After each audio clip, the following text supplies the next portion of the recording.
at number 3. Yep. Hey, everybody. Welcome to another episode of Scouting Mass. I'm Richard Belford, my co-host. Alex, how you doing? And our special guest today, Bobby G from Bobby G and Company here on Westfield 107.5 and Public Access Television, Channel 15. Is it him or is it a ghostly reminiscence of him? Very, very good. Ooh. It's a residual after image. I see. And ectoplasmic. What are else? Ectoplasmic. Yes, ectoplasmic, exactly. So that music we heard, Bobby was trying to place that. Vaguely familiar as some of you that are regular listeners and watchers. That's John Philip Sousa with the March Boy Scouts of America, written for Boy Scouts of America, now known as Scouting America. So, what year was that written? Song. I'm going to trip him He's up. going to trip me up. I don't know the year. It was 19. Well, Boy Scouts of America founded in 1910. Had to be done a couple years later. It was like 1912, 13. I'll bet. I'll have to rely on our expert. It's didn't even about stumble. that time, right around that time. So yeah, I thought I had him. He's a fount there's plenty of time for that. I thought I had him with that. In addition to being host of Bobby G and Company, who I am affiliated with, also that's a disclaimer. Yeah. The other disclaimer is that show is brought to you by Agawam Paranormal. Yes. Which I'm also a member of. And Bobby's 15 convenient locations, one near you. Yeah, that's right. And so this show is brought to you by the Western Massachusetts Council of Scouting America, westernmassscouting.org.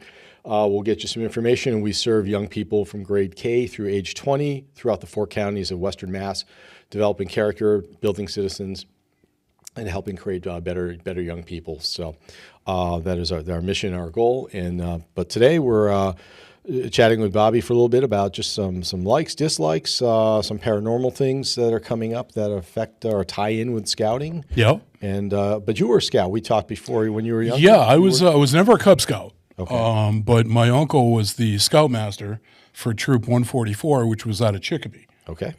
Going back, 70s. Couple years. Yeah. 70s to early 80s.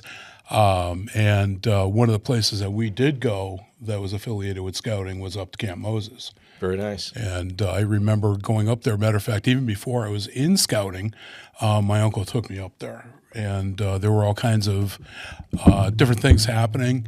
I remember now my two cousins, my uncle's children, are 5 and 7, I think it is, years older than me. Mm-hmm. And I remember them taking me up to Moses, and then they were playing Capture the Flag. Mm. And it was really kind of funny because, I mean, I wasn't with my cousins. I was on the other team. And I remember running around through the woods, and they had these, I don't know if they're still there, they were kind of like lean-tos or however you pronounce that. Yep. And they were, wood on all but one side. Adirondack huts, yeah. Yes. Yeah. And I remember getting in there because I had the flag. Mm-hmm. And I was back sitting in the corner. And at the time, I was really small. And they never found me. And they're standing like shadows. They're standing right in front of the open, bay door, whatever you want to call that.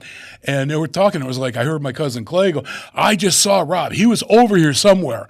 And they're looking around, and I'm like, not gonna say nothing. And you've got the flag. That's perfect. Exactly. Yeah.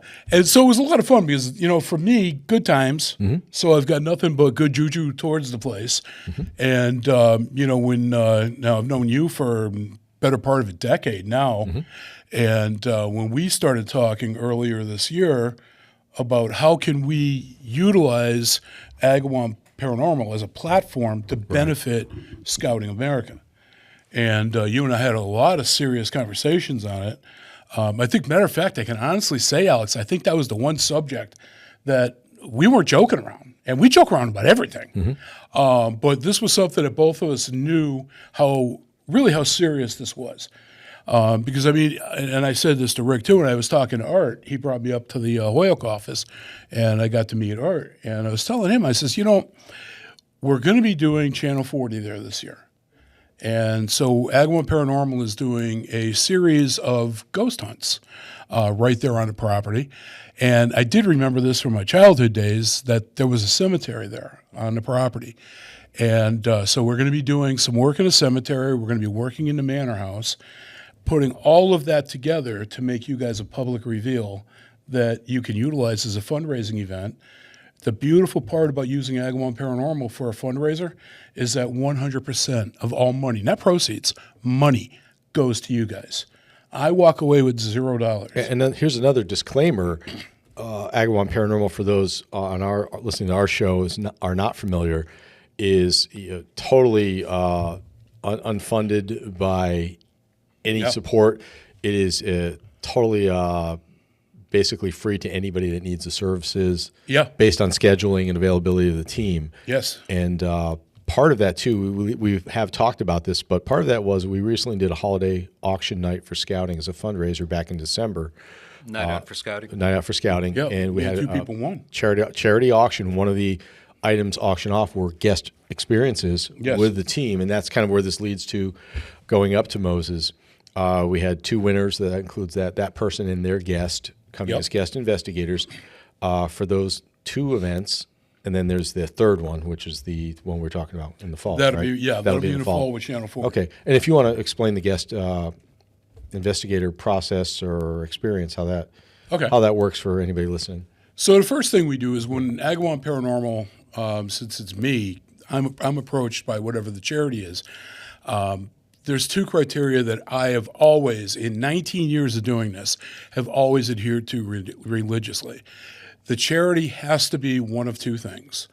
If it's for our veterans, I'm on board. There is no hesitation. If this is for our children, I am on board. No hesitation. Mm-hmm. So really, if you look at it, scouting covers both of those bases. So it really became kind of like a no-brainer for us to pick up this ball and run with it. Mm-hmm. So what we do when we do a charity event is that I will donate what we call guest investigator spots. And there's a process up to the charity itself, how they want to proceed with this. Most of the time, we'll do an event like what you were just talking about. Mm-hmm. And the charity event actually will sell raffle tickets right there at the presentation. And again, all that money, you get $5 a ticket, you sell 100 tickets, you guys just pocketed $500. Mm-hmm. So then usually that night or on a predetermined date, we do the drawing. And whoever wins, they and a guest of their choosing get to come out, have a good time with it. Chances are, if you're buying the tickets, unless you're just supporting the charity, you watch this stuff on television. Mm-hmm. So you have a basic working knowledge of what we do, but now you get to experience it. And the other thing is that, and Rick can attest to this, when we do this, you're not an impartial observer. You're going to be using the same exact equipment that you are watching the people use on television. We'll assign one of our senior or lead members with you. You're never alone. Safety is job one. Mm-hmm. And we'll issue out equipment to all the charity winners, and then we go about it and we do it. The Camp Moses event, for example, is going to be 2 different teams. So we have 2 winners. Mm-hmm. So one winner and their guest will be on each team. So we'll call it Team A and Team B, or Team 1 and Team 2. So we know we're doing the Manor House. We'll call that Team 1. Team 2 is going to be doing the cemetery and a couple of other smaller places on the property so that they both end the evening at approximately the same time. Well, now, when we go back again a few weeks later, month and a half, whatever it may be, we swap. So if you were on Team 1 on the original date, you're going to stay on Team 1, but now you're investigating the other side, and vice versa. Right. So the charity winners get to investigate the entire project, which is an awesome thing for them, because if you're hooked on what you see on TV, wait till you experience it. Mm-hmm. We remove, because I'm not looking for television ratings or anything like that, so we remove all that added drama. And you see somebody doing something with honest intent, and it's just a great, great experience. I'm actually using, and again, Rick can attest to this, the equipment that we are using right now hasn't even made it on TV yet. Mm. This is next year's, the equipment they're going to be using next year. We're using it now. So our guests will have a chance to use this before, or participate before they even see it on TV. Before their friends and themselves see it on one of the shows. Yeah. So I got to ask. Okay. You clearly have a passion for this, and we meaning Rich and I, we've talked about paranormal a little bit on a previous show. We do these segments when it's just Rich and I. We call them RNA. Rich and Alex, you got it? Yeah, I got it. He's with you. I was smiling right away.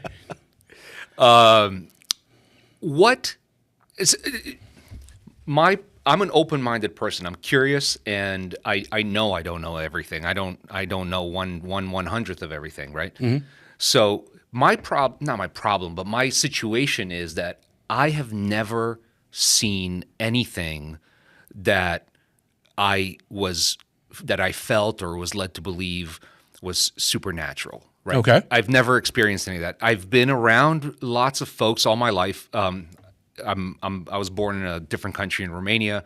Okay. I heard lots of stories there, heard lots of stories here, and I have lots of good friends who have experienced something. Friends that I trust, that I don't have a shadow of a doubt that these folks are lying to me. That I know they're not, right? No doubt there. But the fact remains that I myself have never experienced anything. So that's where I'm coming from. And what I was going to ask you with that as sort of a preview, what got you started in this? What got you to believe? I was at a very young age very interested in horror movies. Okay. My dad and I, it was one of the things that we did together. And, we would sit on the couch or table, chairs rather, whatever, watch TV, and one of these classic old movies would come up. The Birds or something like that. Something like that. Anything like that. Yeah. And so I always had like an interest and an affinity for the subject matter in a very broad sense. Well, I was 21, and never forget this. I was dating the oldest of 4 daughters. Okay. And she was living with her parents. Okay. And I remember going over there one evening. We used to play cards a lot. And I'm sitting at the head of the table, and we're playing cards. I don't know if I ever even told you this. I don't think I've heard this. And so the kitchen in this apartment was the center room. Everything spoked off of that kitchen. Okay. So immediately, as I'm sitting at the end of the table, immediately over my right-hand side, 90 degrees too, was the bathroom. They always kept the door open, obviously, unless somebody was in there, and the light was always on. When you looked into that room, you were looking at the toilet, the sink was on one side, the bathtub on the other. Okay, real simple setup. Yeah. We're playing cards this night, and we were all there. And I start hearing a crisp, I'll say rapping sound. Like knocking, is that what you mean? Almost. Okay. But very crisp, very high pitch. Okay. And with my life experience now, 39 years later, I would tell you it was the chain inside of the tank of the toilet wrapping up against the inside. And if you ever heard that, it's a very distinct noise. Very distinct. But because it's such a pitch, it cuts through everything and you can't help but hear it. So as I'm looking into the bathroom, now I'm the closest one to that toilet at that table, and I'm a good 10 feet away from it. Okay. I'm looking at the toilet, just, like, what the hell is that noise? So you're turning your head. You're Yeah, looking at the I was toilet. literally, just like I said, looking directly into the lit room. As I'm watching it, the plunger on the toilet, the handle, starts jiggling a little bit and then slowly flushes all the way down, stayed there for about 2 seconds, and then slowly started to come back up. Now, the mechanism of a toilet, if the water is running into the basin, it will flush, but not by the handle. That handle takes physical force to move. Right. The flapper valve at the bottom of the bowl you can lift it Controls up the flow, without yeah. triggering the handle. Yep. Exactly. Because the handle's It's on a a safety chain. design. Yeah. It's the handle's on a chain, and the chain doesn't work from the flapper. It only pulls by the handle. So if you move the flapper, it doesn't move the handle. Exactly. Yep. So the toilet flushed. Now, I'm sitting there and I'm looking at this, and I'm like, the hell You just became happened? flushed. Or he could have had a royal flush. We don't know. Yeah, really. And so I looked. We're just going to slip down the bad pun trail here. There you go. Yeah, What do you it's your mean bad turn now. puns? What do It's you your turn. mean? I don't understand. So I look back at the family, expecting them to all be looking into the bathroom because nobody's in there. And they all know it too. Yeah. Well, no, they're all looking at me. To see what? My reaction. Because they've seen this before. Yeah. And then they were explaining to me that during one of our library presentations that's called Ghostology 101, it's the basic introduction to the world of to the paranormal to the audience. Okay. It's a library program. Okay. During that, we discussed something called a transient haunt. Now, a transient haunt is an intelligent haunt, meaning it's a person without a body. It's aware. It's intelligent. A transient haunt is an intelligent spirit that, for whatever reason, is there. Now, it doesn't stay there. It comes and it goes. It's got its own agenda. This particular transient haunt, the mother told me, was the spirit of an old man, like a grandfather sort of a figure. And for some reason, even she didn't know, he gravitated to the family. And he always came in, when he came in, he was checking on the 4 girls to make sure they were okay. And then he would give a sign like that. And that was his way of saying, I've been here, everything's okay, I'm heading out. Now, I'm 21. I don't know anything about this subject matter whatsoever at this point in my life. But I can tell you that all 4 of those girls had a different psychic ability. And so did the mother. And I remember one time we were there, and it was all hardwood floor throughout. Okay. A lot of times the parents would go to like the casino or whatever for a long weekend. Sure. But because the girls were so much younger than my girlfriend, they would always ask me to stay. Okay. And just help out, look, make sure everybody's safe. And I remember we had just gone to bed one night, and not even close. I literally just hit the pillow. And I can hear, and I don't know if it's going to carry on this, but Like a shuffling. Kind of like a shuffling, softer that, but a shuffling sound. like a sandpaper kind of noise. Yeah, not that strong, Not but that yeah. strong. Okay. So what it sounded like to me is somebody with moccasins, leather moccasins, slowly shuffling across the room. What caught my attention was that where I was sleeping was on the side of the door going into the room. I heard it come into the room, and I heard it go to the foot of the bed and stop. And I looked over at my girlfriend next to me, and I goes, he's back here, isn't he? And she goes, oh, no, he's not here. Don't you lie to me. I heard him walk right by me. And she goes, well, he just didn't want to scare you. And I'm like, I'm not afraid. And I'm going to sound terrible with this, and I apologize. The girl I was dating at the time was like a great girlfriend for somebody in the early 20s. Beautiful to look at, athletic build, and this is where I'm going to get in trouble. Dumb as a box of rocks. Okay? But what's interesting is that her grandmother was actually a college professor. Big difference between the two. She could actually channel the spirit of her grandmother. And when she did that, she allowed her grandmother's soul or whatever to enter her body. Not only did she physically change, but the way she articulated and everything else, Vocal tones, completely intonation, different as well. And now instead of talking to somebody that, she wasn't book smart. She was street smart. But her grandmother was just the opposite. And to have a conversation with the grandmother like that, I thought was really interesting. But again, when this happened, she was like, yeah, he just didn't want to frighten you. So then I started asking him questions through her. And that's where he explained to me that he traveled the world, and there were certain families that he made stops at. This was one of the stops. But the exit for him was the closet in the room that we were in. The exit from that house. That particular apartment. And I was never frightened by it. It wasn't presented to me in the light of a Hollywood adventure. So as a result... You said it wasn't presented? Nope. Okay. No, it was not at all. It was more of like an everyday sort of calmness. Yes. You just kind of fell into it with the family. Exactly. Being a friend, And, but I had never had any kind of experiences like that before. The mother... So he didn't help you make a vase on a No. mold Debbie clay. wasn't available that weekend. That sucked. Oh my God. I was so disappointed with that. But the whole family had, like I said, different gifts. My girlfriend could channel spirit.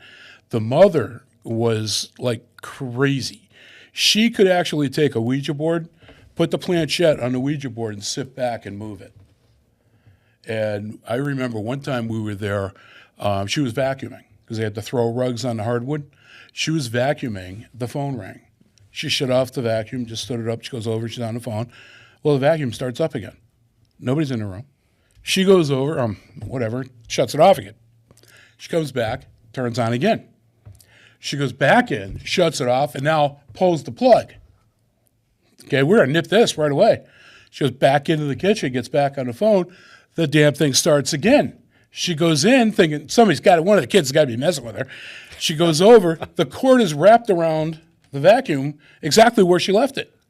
Wasn't plugged in, but it was still turning on. And she just had some really crazy experiences in there. And it was, for me, it was fascinating. It piqued my interest. I became a sponge on the subject matter. And in my adult life, my wife and I have got 4 children that are adult level that live locally. So we were empty nesters, brand new. And it was like, well, what do we want to do with the family to kind of keep everybody still on doing something together? And we all like the ghost hunting shows. So we decided, let's try this. And we did. Well, now 19 years later, none of the kids are on the team. And we still are going strong with about 30 members. And we've done hundreds of investigations just in Western Mass. We haven't had to leave our backyard for anything. But we've gotten some incredible potential. And I always say potential because there's no such thing as evidence. It's very subjective in nature. And I always tell people you could have some historical figure like George Washington walk into the room here with us, gives everybody an apple, you get a selfie, you get an autograph, and then he slowly dematerializes right in front of us. Well, we put that, which we experienced, on the internet, and some bozo in Boise is going to say we had a mass hallucination, even though you still got the apple and the autograph, but that's immaterial. So one of the other things that has been brought to my attention, and I think you might be aware of this, is that I don't post potential evidence from any case on our website. Because if you're the client, that's your business if you want to give that out, not mine. Okay. And Privacy kind of thing. Yeah, confidentiality is a big part of what we do. And the other thing, too, is that I had somebody, well, oh, don't you want your peers? I've been involved in this field for over 40 years. Show me a peer. You know, most of the people in this area that are doing this, I trained them. What are they going to bring to the conversation? You know, so I don't put it out there. And plus, it's not mine. It's ultimately the client's. Have you ever gotten into a show called Fringe? I'm aware of it, You're but I aware never of it. watched it. So, you know, Fringe was on for 10 seasons, and the show took on a life. But the first season is the one that I'm really wanting to kind of point out to you. Okay. What they did what hooked me on the show, what they did the first season is every episode was tied around a fringe science, obviously the title of the show, or cutting edge science or something like that. So one of the things that happened that kind of is very reminiscent to what you're talking about is they had one episode where there was this building, and the building was in a hot spot for a thin spot, I should say, in their language, between two universes, a parallel universe to ours. And there was a woman who was living in that building who had lost her husband, say on the 3rd floor or whatever. And in the alternate universe, the husband had lost a wife. Of course, the husband in the parallel universe was an identical copy of the husband in our universe, et cetera, and vice versa. And periodically, because the universes had gotten thin because of what was happening in the show, you know, problems in the show. Okay. The husband from the alternate universe would appear to the surviving wife in our universe. I don't know what to make of that, but that's one of the things that they kind of said. The other thing that I find somewhat interesting is, and I'm very sorry, I have a terrible memory for names, but some of the podcasts that I watch, they talk about a concept called remote viewing. Yep.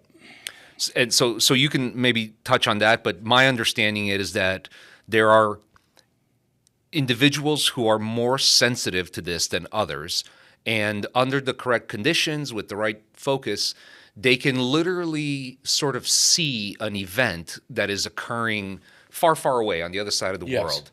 And the guy that was on the show, he was claiming that the CIA had hired him to kind of do these kinds of experiments because they were spying on the Russians. This would have been like late 70s, early 80s timeframe. So they were spying on the Russians, and they had some talented people who could see into there. So the reason I'm telling you these things is because I'm aware. Well, I don't know that I'm aware. I'm aware that other people believe, and I've heard them talking about it in a convincing kind of way, that there are these other things.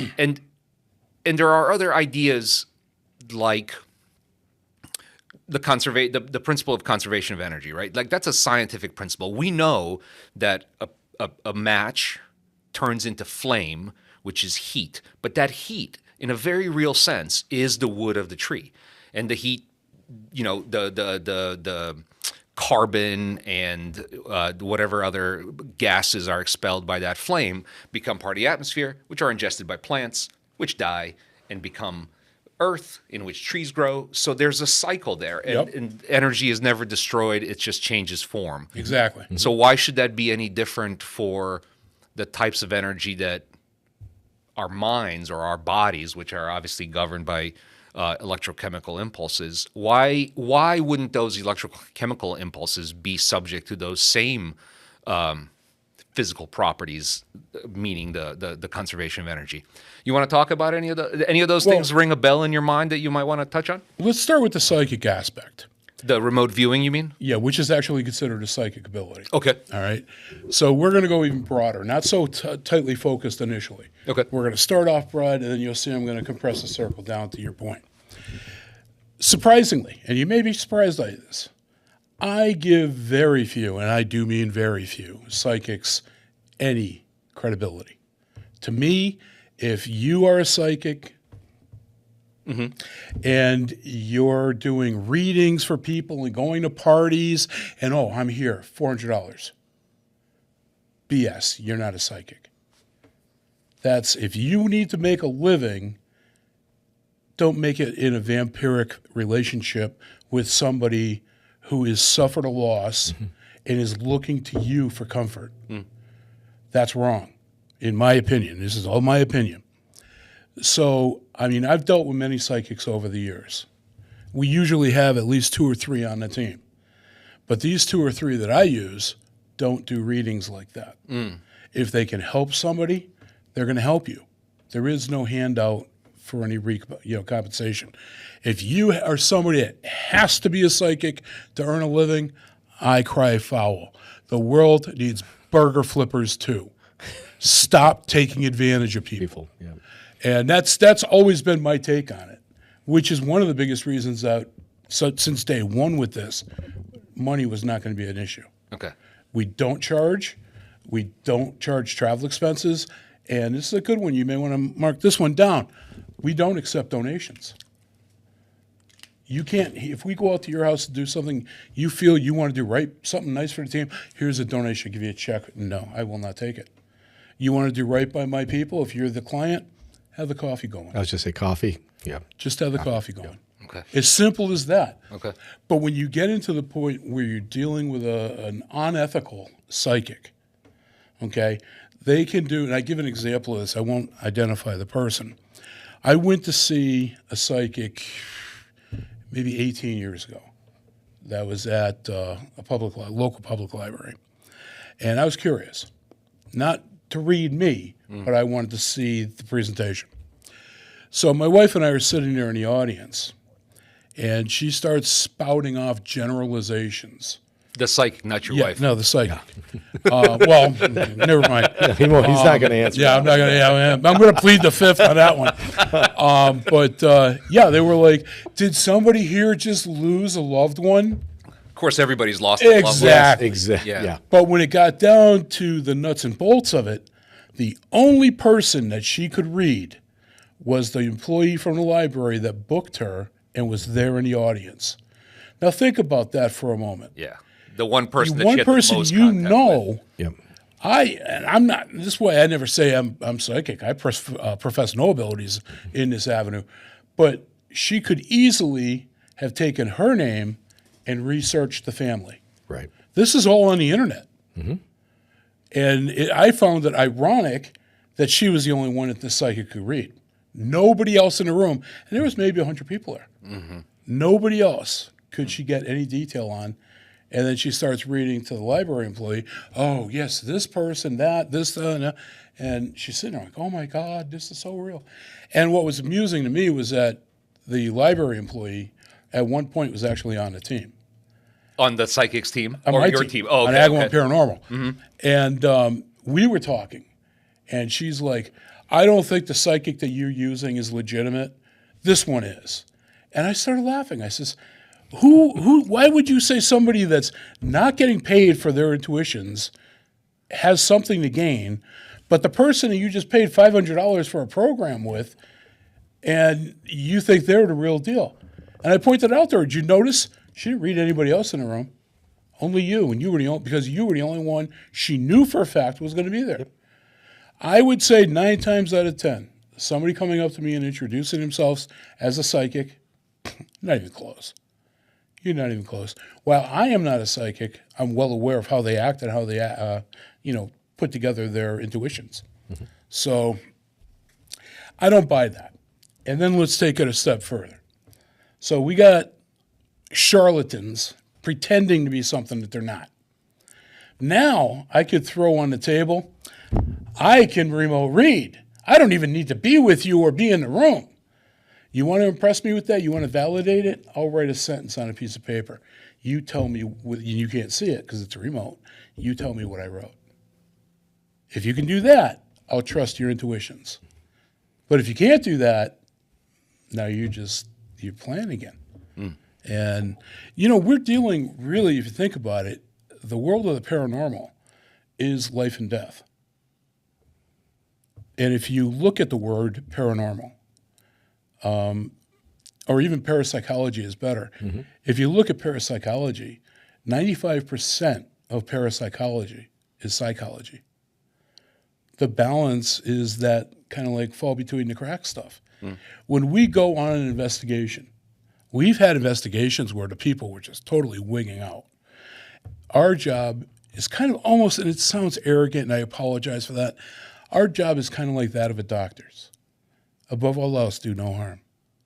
My job when I go in for an investigation, first of all, I'm trying to find empirical evidence to support what you're experiencing. But more importantly than that, I'm trying to de-escalate your mindset to get you in a better place in your own home. That's the psychology end of it. And if it just happens, I can get a photo or a video of something to support what you had experienced, that's fine. I think the word the prefix para means next to. Yeah, you think of words like paraprofessional, parapsychology. It's next to the other thing that we call a science, which of course some people have questioned if psychology is truly a science or more of an art, let's say, or Yep. and it's constantly evolving, and obviously it has a drug-based component, right? So psychology has. Oh, I missed that part. Well, I don't mean like illegal drugs, but I just mean gosh. like antipsychotic medication, right? So that's the medical pharmaceutical. That's the word I should have used. There's a pharmaceutical component to psychology, and then there's the rest of it, the more Therapeutic, psychological, Yeah. in your mind. I guess most people call it like talk therapy, but that's selling it short because there's rules and there's ideas for how to approach the human mind. Anyway, I didn't mean to do that. So I got what you said, right? So you're making a point about hucksters or charlatans. You're making a point about how some of these folks are, they're doing it just for money or for ha-has or whatever. Yep. But you said you were going to shrink that circle and kind of talk about remote viewing. What did you make your final point on remote Well, viewing? kind of. I have only so much faith in psychics because there's too many people saying they have abilities. Technically speaking, every one of us is psychic to a certain degree. It's like the new health wave. Technically speaking, everybody is autistic to a certain level. Right. We're all on that And spectrum. again, I call that BS. But it's intuition, it's different feelings, senses people have that could be perceived as being sensitive or having that ability. Yeah, I mean, there are sometimes that something's going to happen where you know something that you should not know. I could give an example of that from my past. My youngest stepdaughter, Jody, is 40 or 41 now, and she's got a 9-year-old daughter, Jasmine. Now, she used to date this guy that nobody in the family liked. Jasmine's too young to date. What's up with that? Yeah. Jody. Okay. Butts. Well, so I was going to go for has she Yeah. ever been on Yeah. a vacation far away? But that's I think it's Joni or Jenny's on a vacation. Joni. What is that? Not Starship, Chicago? No. That's Joni's on a vacation far Jenny. away. Is it Jenny? outfield. The outfield. Might be the outfield, yeah. So, again, Jody has always had the type of relationship with me that if she has a problem, she could talk to me openly about everything. Okay. And she has, like covering subjects that are extremely embarrassing to talk to your daughter about. And she always done that, no hesitation whatsoever. It's good trust. I had a dream, okay, about 2 weeks before it actually happened. I have a raised ranch for a house. I dreamt Jody came over to visit. I remember the outfit that she was wearing. We sat on the sectional that we had at the time, and she said, I have to talk to you about something very important. And I just, okay. She said, well, I'm back with so-and-so. Okay. She says, we're buying a house in Chicopee. Okay. And then she says, and I'm pregnant. Okay. And then I woke up. Now, there's no way anybody's going to believe you after the fact. I made it a point, and again, I don't even know if I told you this. No. I made it a point of telling my wife, Hope, and her middle daughter, Kate, so Jody's sister, what I dreamt. Right that same day, that next day. Yeah. 2 weeks later, Jody comes in wearing the outfit I dreamt. I got to talk with you. Oh, okay, come on in. So we sat on the couch. She says, I got some things I have to share with you. I said, okay. She says, I'm back with so-and-so. Okay. She says, we're buying. I said, what else? She goes, we're buying a house in Chicopee. Okay. What else? She says, I'm pregnant. Okay. What else? And then she looks at me, isn't that enough? And I'm like, but I knew all of that. And then she's looking at me like, what are you talking about? I said, I had this dream 2 weeks ago, and you just did it word for word what I dreamt. I says, and you know what? I told your mother and your sister 2 weeks ago this was going to happen. And she was just like, ooh. And, so nothing, it was just like a precognition. But, it wasn't anything negative. It wasn't anything. But Jody and I had that bond that if she got hurt, I knew about it. And, it was just really a strange bond. Somebody once told me it was because her and I shared life in a previous life. Now, I don't really subscribe to reincarnation. To me, it's like fringe science, very much so. But it's not even science. Well, yeah. It's fringe theory. Yeah. But that's what they had said to me was that, the two of you, your souls are bound together. And so, I mean, that can happen. But I can't walk into your house and say, oh, yeah, this guy died here in 1792, right, and he's still looking for his wife or whatever. And, ooh, excuse me. Great seltzer. Yeah. So, I mean, everything is kind of like taken in step and in stride. And to this day, they bring that up every so often. So I see you have 2 bottles of polar seltzer. You are bipolar. I am. Yeah, Yes, bipolar. dual polarity. Yeah, dual polarity. Yes, yeah. And you know what's funny about this? You bring it up, I'm going to jump with it. $1.79 for that bottle. Okay, you get the smaller one, same product, same brand, $2.29. Huh. 50 cents more for a smaller bottle. I don't get that, but anyway. Yeah. So I mean, but we've had experiences. One investigation that we did, I was doing a psychic walkthrough with my psychic. Yeah. We were the only 2 people on a property. Yeah. We were in the hotspot room, which was a bedroom on the 2nd floor. And I was standing in the middle of the room. Chris was sitting on an old rocking chair about 5 feet in front of me. And, we're asking, if you're here, because you could feel the energy. And it was like, if you're here, try and give us a sign. Well, I was standing in front of a 40-pound piece of hardwood furniture. Okay. And it's about 3 feet behind me. I'm not physically touching it. The damn thing slid across the floor 6 inches. And it was really heavy on a wooden floor, and all it did was that really heavy vibrate. It went right up my sneakers. And being behind me, I didn't see it actually move. My psychic Chris was looking right at it. And what's awesome is to this day, when I tell that story, Chris is like, oh my God, he lost it when that happened, blah, blah, blah. No, honey, I had the voice recorder going. You lost it. I just said, what the hell happened? But, so you do have sometimes physical manipulation of objects. Okay. You can have audible things happen around you. You may hear your name being called. We've had investigations where people and members of the team have been touched. Hope did one. Matter of fact, it was the same house with the hardwood furniture. My wife, she got goosed in the butt. And then the client was laughing, thought it was the funniest damn thing, because that was something that her dad would have done, and we believe her dad was still there. Okay. And didn't it wasn't like scary or anything. Right. I've had Casper go right through me. We were in another location, walking into what used to be the tool room, whatever you want to call that. And you had a man cave, the whole bottom floor, the whole basement floor. Yeah. And we're walking in, single file. I've got an EMF meter in front of me, walking into that tool room, hobby room, whatever you want to call it. My meter went from 0 to maximum. You ever touch your tongue on a 9-volt battery? Yes. So you know what I'm talking about. Not recently. No, but you know what I'm talking about. you know how it feels. It's a very distinct It is. feeling. My meter goes off. It hit me center chest, and it felt like a 9-volt battery, and it went right through me. We had a brand spanking new investigator. Her very first time out was standing behind me.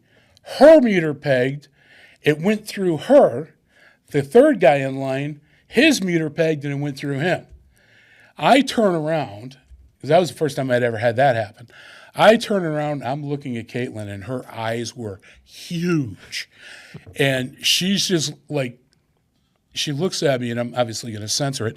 She goes, what the F was that? And Ed is sitting down behind her. He starts cracking up because it happened to him as well. And I just explained to her, I believe that was the spirit of the ghost or the spirit that's here. And he was leaving that room. It just went right through us. But the fact that all three of the meters those are the EMF meters, right? yeah, The K2s, they detect the energy. Okay. The fact that all three of them maxed out was awesome. The only bad part about it, there was no way we were going to have a camera on us going in there. So it became what we call a personal experience. And we've had the sound, again, from the same basement, the main hallway going down the main floor, you could hear like cowboy boots, heel to toe. Now, we have our command center set up. I've got high-definition night vision cameras set up throughout the place. And it's all hooked up to the command center. I can watch all of them. I can enlarge one of them, whatever I want to do with this. My lead investigator from the man cave that he had, right away on the radio, who is in the house? And I do a quick head count. Everybody's here.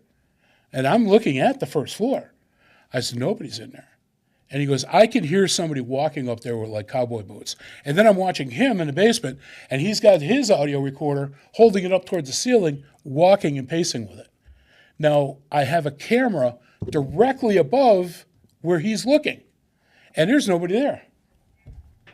So, I mean, some of the stuff, how do you explain it? And you can't. That's the whole thing. And I think that's the fascination for the hobby. I believe I'm with you on that one. I've told Alex I'm an open-minded skeptic. I've had other experiences in different paranormal type realms that kind of make you think about things. This one, we're always trying to debunk something. What's going on? We walk in how many places? Like you wouldn't be in here with all the equipment because you're going to have all the residual electronic, energy floating around. This is terrible. You walk in here to try to do something because of all the electronics. or certain places where somebody's got his guitar workshop set up in the dining room there. That's one of our recent ones. Tons of stuff in that room, a lot of activity. So you can't rule that out right away. You've got excuses. You try to. You've got reasons for maybe disavowing some experiences, but it's still fun. You don't know. It's a lot of mystery. We're not saying this is a ghost. And for anybody watching, listening, anybody that's going on the 2 winners or 4 winners going on the Moses investigations. Nothing to be frightened of. It's the unknown. It's just like in your house. You hear knocks, you hear raps. I just disconnected my doorbell a couple of weeks ago, so it went off twice. Why does that happen? A couple different reasons. One reason is it's like an overload in the circuit, and it just goes off. I'm like, I hate the doorbell anyway. Just pull the wires. Done. Knock on the door if you want me. Yeah. There's usually reasons for things, and that's what and it hasn't gone off since. If it was disconnected and went off, I think I'd be calling you in.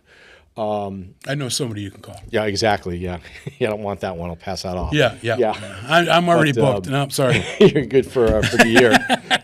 But would you take us through, since I already sort of know this and maybe Alex doesn't, so take us through like a day in the life for the guest investigator. How is that activity without ruining anything, for the experience for them? Just a brief overview. Well, before we do that, it kind of related, and you'll see the correlation. Absolutely.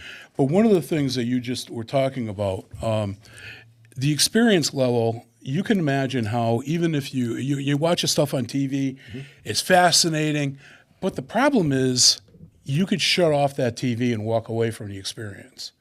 When you're out with us, your remote ain't doing a damn thing. So you're in there for the raw.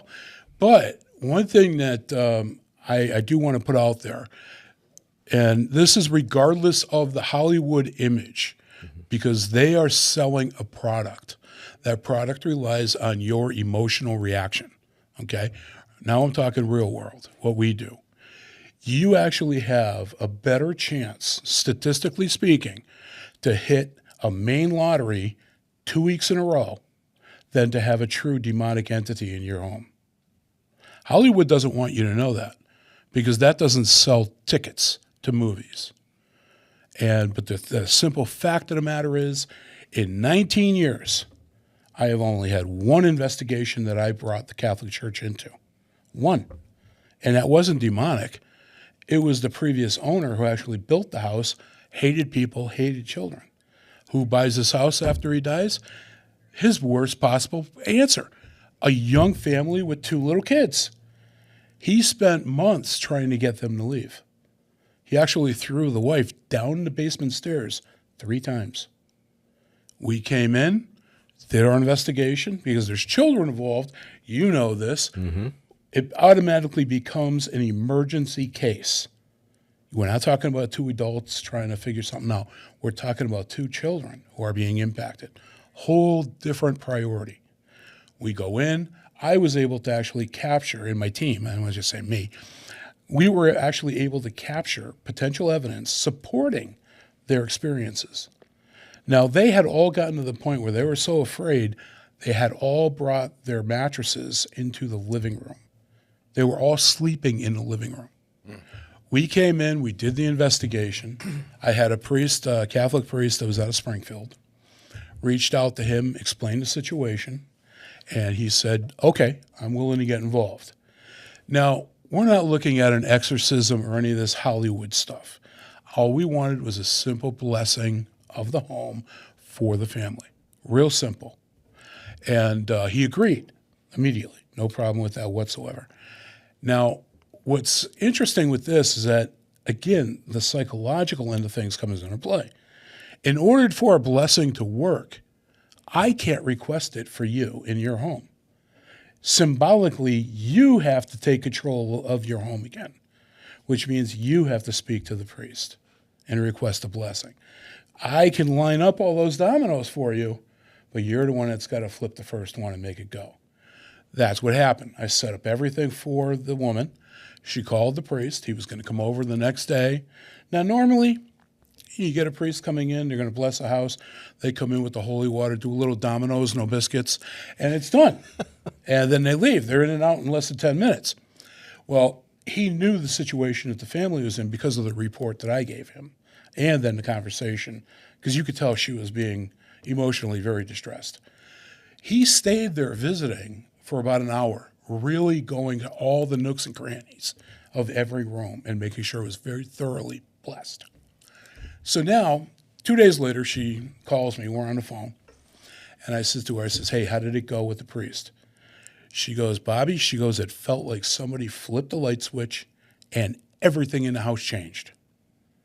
And I said, okay, so you're not feeling him anymore. She goes, nope. The kids all dragged their mattresses back upstairs to their bedrooms, and they've been sleeping there ever since the day that the priest came in. And I said, that's awesome. Now, one of the things that we do, as you know, we've got different meters and measuring devices that we utilize. One of the meters that we have has the ability to check for microwave radiation. Okay. So if I put your microwave on a counter, turn it on for just 10 seconds, and I have this meter right there. If it doesn't move, your microwave's great. Hers, all the way over. So I said, look, now that's not paranormal. This is us just doing, right by them.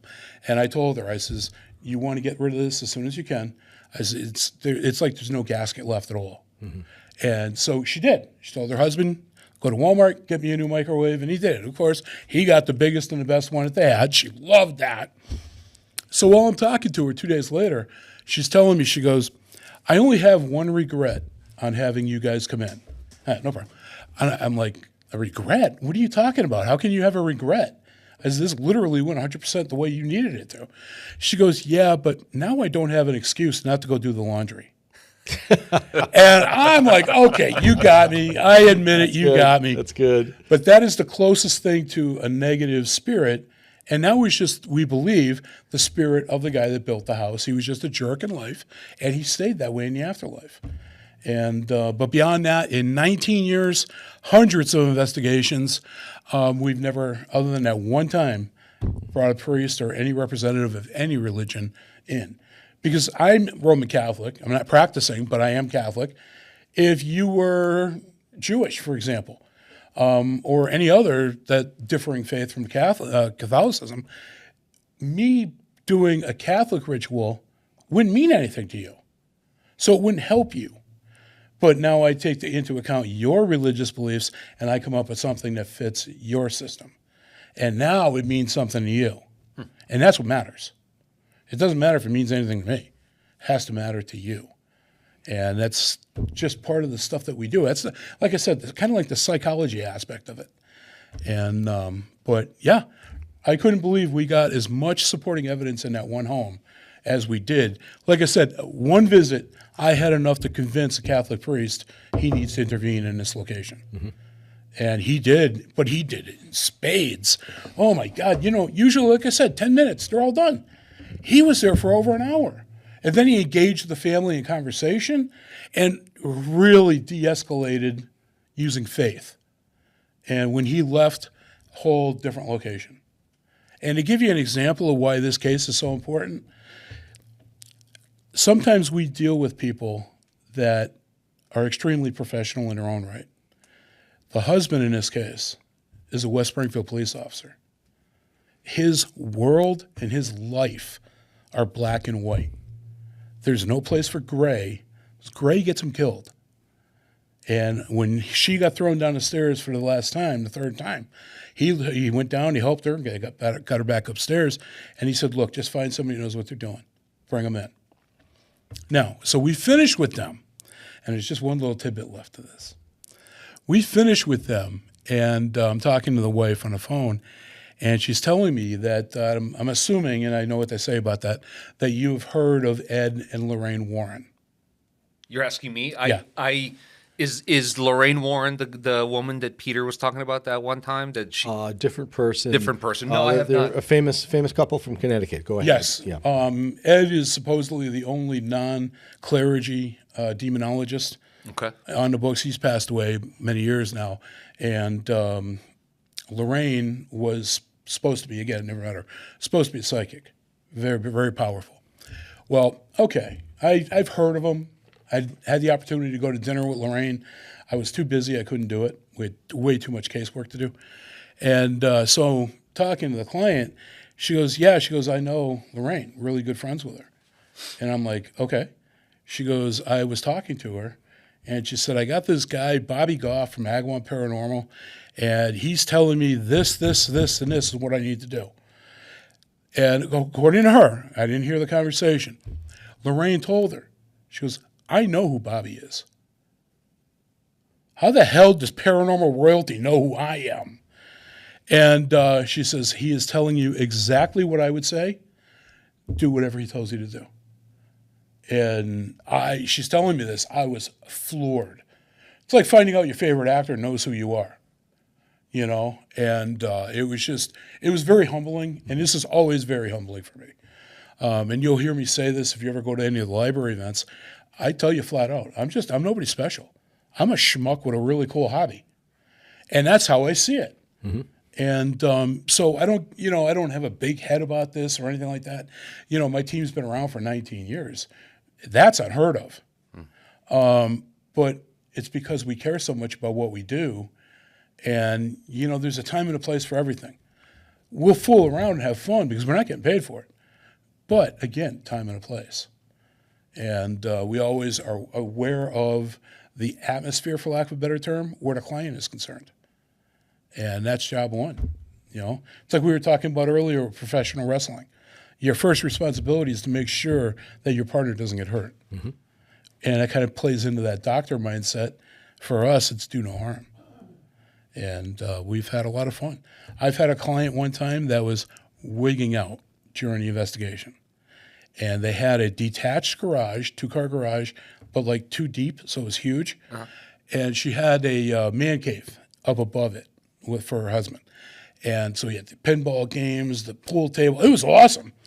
So she's sitting in command center with me and one of my other guys, and she's like chain smoking, like really freaked out. And a buddy of mine, Jeff, I don't know if Jeff was with us the first time when you were with me. I don't think so. So Jeff's up there with a team. And sometimes I got this little devil sitting on my shoulder. He's literally sometimes? Okay, more than that. Lots of times. Lots of times. I just don't act on it always. So Jeff is literally above me. And I looked at Ed, who was the other member that was with me, and I'm looking at her, and she's just like shaking, like really. And I says to Ed, I says, I should grab a hammer and wail on the floor joist. And she gets this smile on her face, and she goes, oh, that would be funny to watch. So what do? I grab a hammer, bang, and I hit right below where Jeff's feet were. And you see him on the camera jump. And everybody else is, well, they're all yelling at me. But she calmed down. She got right into it, and that was the end of her nerves for the night. She had a good chuckle, and it totally broke the ice with her. Mm-hmm. And sometimes that's what you have to do.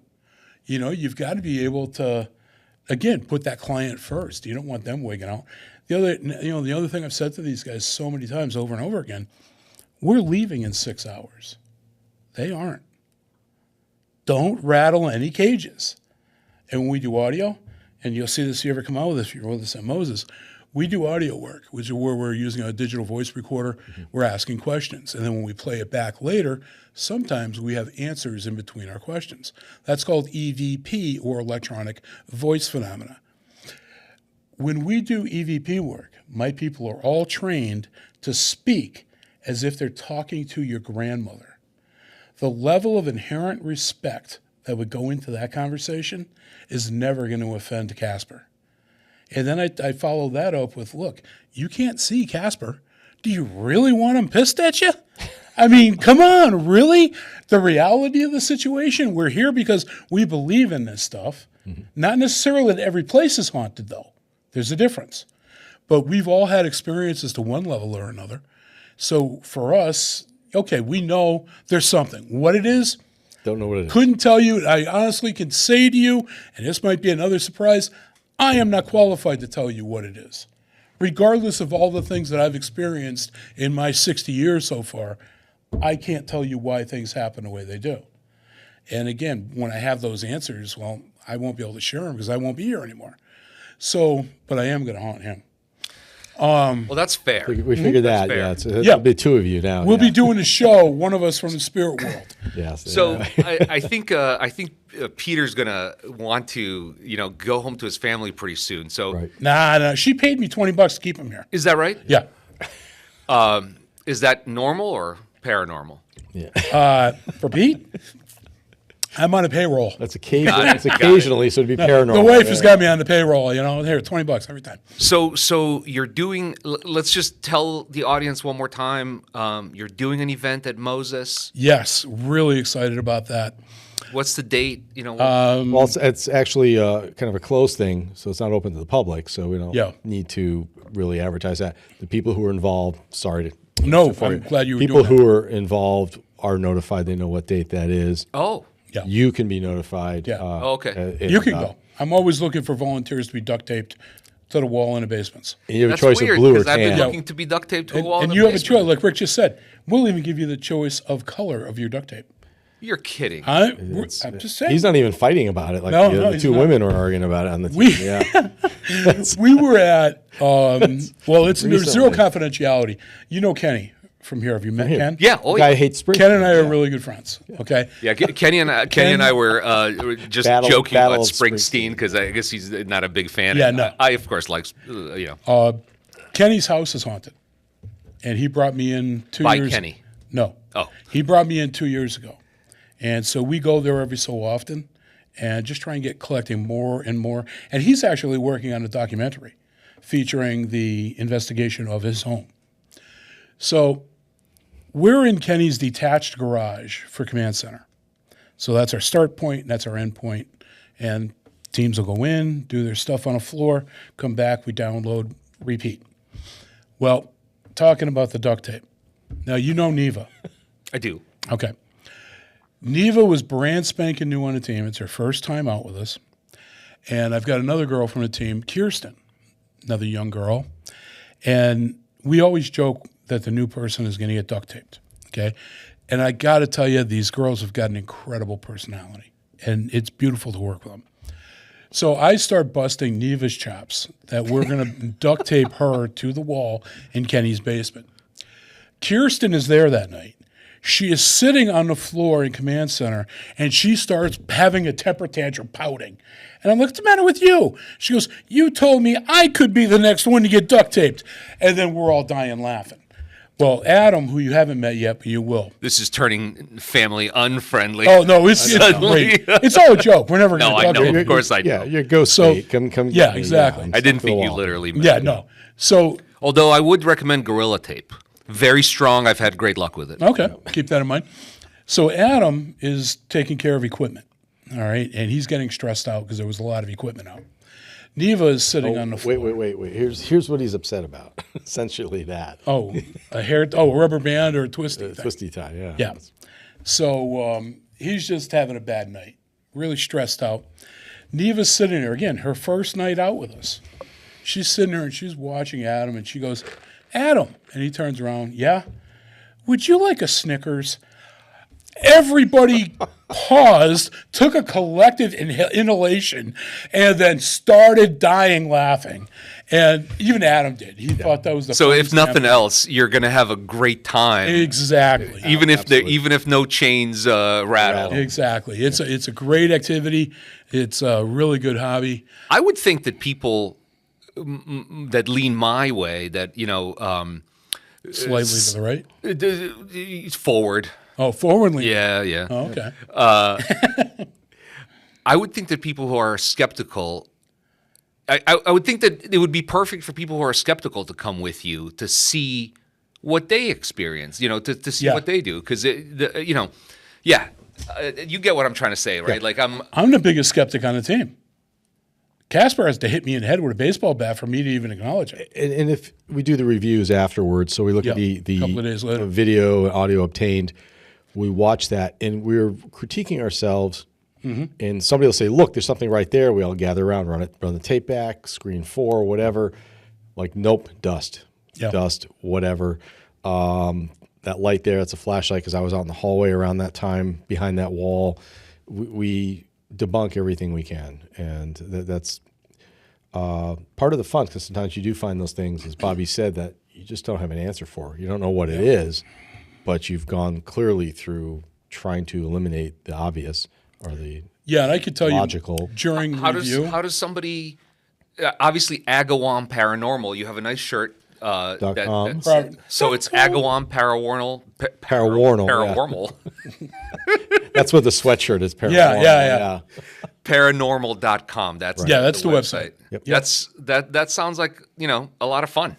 It sounds like you guys it are having a is. blast out there, and if nothing else, you get the. And check with libraries too, right? Because we have a few events coming up. We have events at the libraries. Who goes there? These are public events at the libraries. You do paranormal investigation in the library? No, Well, we have. Okay. But these we are do mostly presentations. about that. I see. Okay. So And- for people who are skeptics or interested, either way, come on in, listen to some of the audio and video he provides, and questions and answer period. And it's just a brief one of those brief community library, It's like a public 90 education thing. 90-minute program. Yeah, people get And to they're ask free you of charge. questions and whatever. Yeah. Because if you're watching TV and you have questions and you ask your TV, if you get an answer, you need to call me. Either it's way, not yeah. supposed to do that. Right. But TV people are See, here. these Yeah. are the kind of tips that you can't get No, exactly. anywhere else. Exactly. If the TV talks to you, call Bobby G. Agawam.paranormal.com. Yeah. Do not wait. No TV is supposed to talk to you. Nope, never. But yeah, like you said, I can honestly say, as corny as it sounds, in 19 years of the existence of Agawam Paranormal, I have been blessed with some of the people that I have met. Most of the people I have met, there's only been a few that were kind of like, you're not even close to being for real. But you end up with true friendships that become family that you should have been born to. And like Rick, people, like when they watch Bobby G and Company, he has a thought, I have the same thought. And it's just, you could see the two of us mulling over and whether or not we could figure a way to make it appropriate. And we're not always successful. Yeah, Sometimes that's the PG-13 rated show. we test that. But when you're doing something like this, you're not so much. I got into it because, and you definitely don't know this. Both of my parents passed away. My mother was 18 years ago, which does not seem possible, and my dad was 16 years prior to that. And they never fought. They were married their whole lives, the whole 9 yards. I always wanted one more goodbye. And that's been my driving force. And just somewhere along the lines, I suddenly knew more on the topic than anybody around me. But I've also read over 150 books on the subject matter. So that's why when you start talking about something like remote viewing or something like that, yeah, I know exactly what you're talking about. But we're going to be doing this year 2 cemeteries.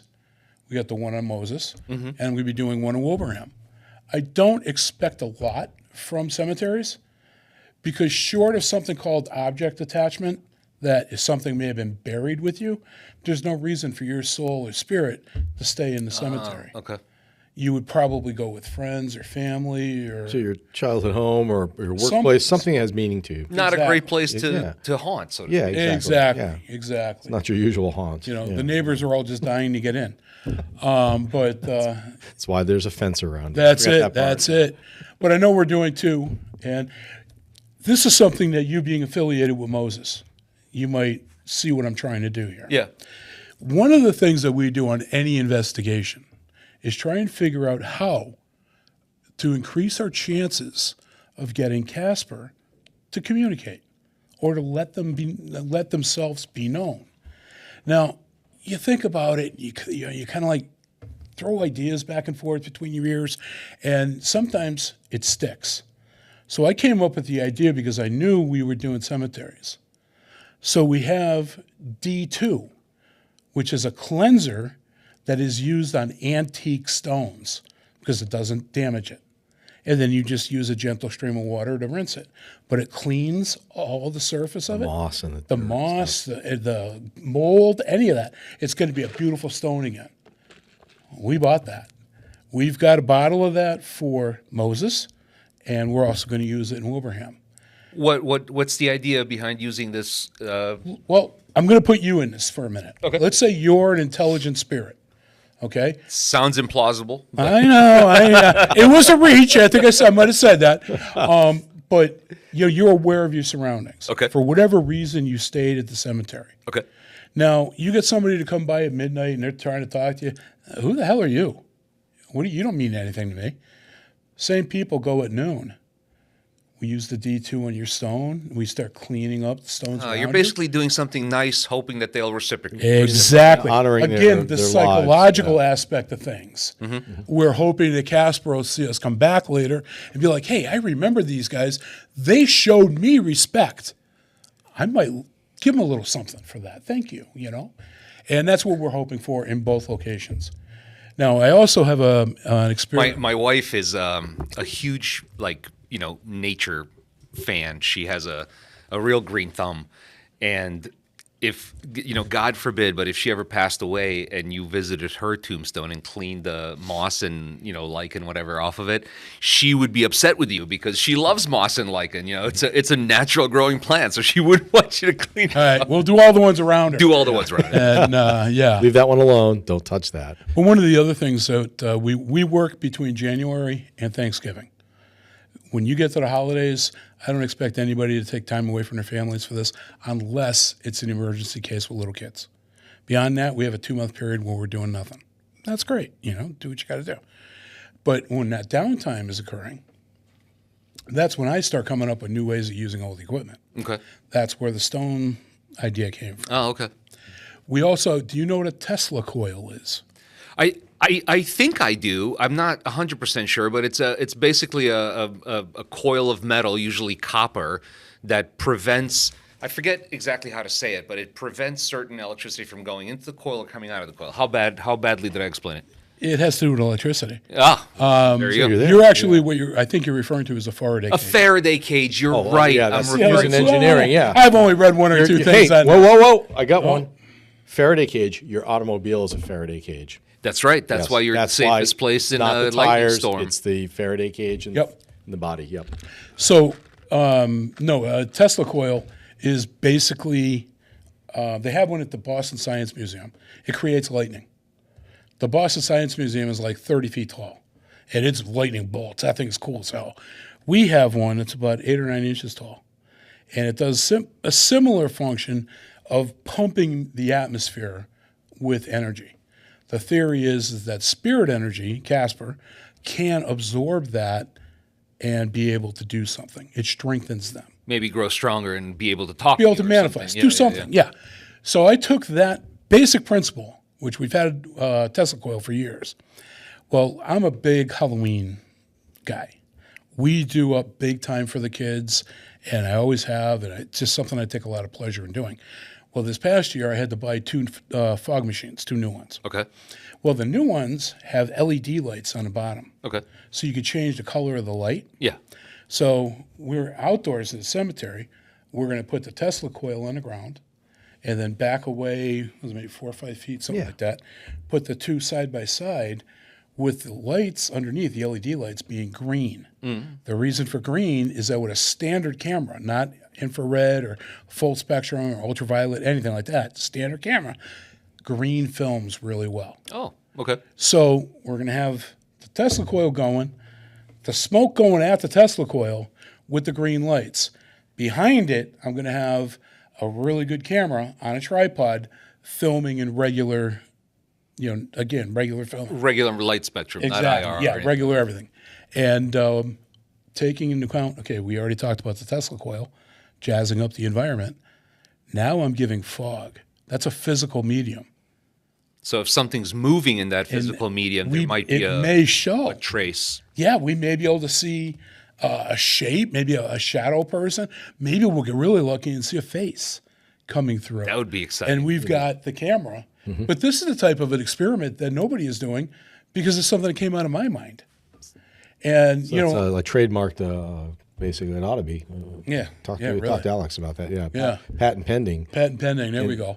It has a name. It has a name as well. There's so many experiments like that I come up with during our off season that are just like, Adam, one of my senior leads, he looks at me and says, where the hell did you come up with that? He goes, but man, I want to try it. Yeah, no, that sounds really neat, right? If there's a physical manifestation, the light dancing fog might react to that physical manifestation. So, So using yeah, I mean, using known science, right, to try to identify unknown stuff that might but the occur. fog machines are nothing but water, isn't that? It's a vapor. It's a chemical vapor. It's a chemical but vapor. it's still liquid.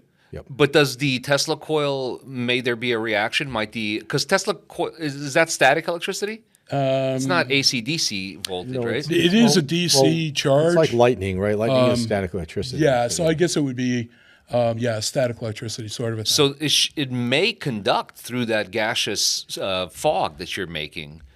We did it already. Maybe not. I don't know. We did it already did a indoors, test. and it did not. It did not. Interesting. Okay. And I was indoors, so I had great control of the environment. Oh, no wind, no wind, yeah, no yeah, nothing. got it. But got when it. we go outside, now I've got the breezes to fight. If there's any noise, cars going by or anything like that. Sure. You've got all that to do. Or even a bug, right? A bug creates a little slipstream as it's flying along. Yeah. That could, you might not see it. It might be small. It's evening or nighttime, whatever. Yeah, you get something like a moth. I mean, they Yeah. stand out, and like infrared, they stand out. Do that? Yeah. You can see a little heat signature on a moth. No, infrared's not thermal. Oh, Infrared is when you look at Oh. a screen, it's green. It's night vision. gotcha. And you can always tell when that moth has been to Taco Bell for dinner that night because you'll see them. Oh my gosh. Speaking of dinner, actually, I think Peter needs to work his way back. And So Come on, baby. Agawam Let me go. Oh yeah. Yeah. Call them up. It sounds like a ball of fun. It sounds. I mean, is. you It's a good clearly have a great deal of fun with it, and that it's always nice being around people who have fun, right? Because even if you're not a believer, you're hanging. You don't have to be. Yeah, Right. You're hanging out. You don't doing have to. something. Yeah, you're doing stuff with Somebody with something and friendly. The team becomes a pseudo family all of itself because we do social events together. Para family. Yeah, There you go. the para family. Because we'll go out for dinner for like beer and wings, and it's nothing paranormal than that. It's just team building, friendship building. Because the last thing I want is if you're on the team, I don't want you coming to my house with the mindset I'm going to work. Right. What I want is the mindset I'm going to hang out with my buddies and we're going to go have some fun tonight. Right. Believe it or helps not, some people. Yeah. believe it or not, that is a form of protection that will help to keep you from bringing anything home. That's a serious concern. And that's one of the things that we do for protection. I had read one of the books that I read cited off like 15 or 18 different things that you could do to protect yourself and your team when you do it to the level that we are. And I started looking at this and I'm like, yeah, we do that, we do that, we do that, we do that. I had 13 out of whatever it was, 15 or 18, that we had already incorporated. Nice. And it all plays into the psychology. Now it's the psychology of the investigator. And, you have a good time with it. But you're among friends. And you're never alone, first of all. You're always going to be with somebody else. You have to go to the bathroom, you and I are going to walk in. I'm going to wait for you in the hallway. Well, It's always dark. Here's what's going to haunt me, Bobby. Uh-oh. Uh-oh. I was promised that there would be a small segment where we would talk about our common love for Pink Floyd. And now you're going to have to come back. On the What show. is today? Today is Thursday. You got to see today's show. Huge point on Pink Floyd. Double play. Oh, my God. Now you made a double play out of Floyd. Have to send him the link. Today is the anniversary, and I don't remember the year, Pink Floyd's Dark Side of the Moon. 741 weeks on the Billboard charts. This was the day it came off the chart. Oh, really? Over 14 years on the Billboard chart. That is crazy. Yeah, that album did pretty well. Yeah, a little bit. Yeah. It was all right. Yeah, because we Okay. played, I played Eclipse and Brain Damage, and then, was it Time? Yeah. And that was the second one. Time is ticking away. What do you say, Rich? Should we call it a night? I think we call it a night. You're a night. Thank you very much for stopping in and sharing this and doing what you're Yeah. doing with the council. It was a lot of for fun Scouts listening to you. and, It really was. It's a subject that I can get into because That is clear. before I got afraid, I took the time to educate, so I understood how things worked better. And it's like anything else, and I talk about this on Bobby G.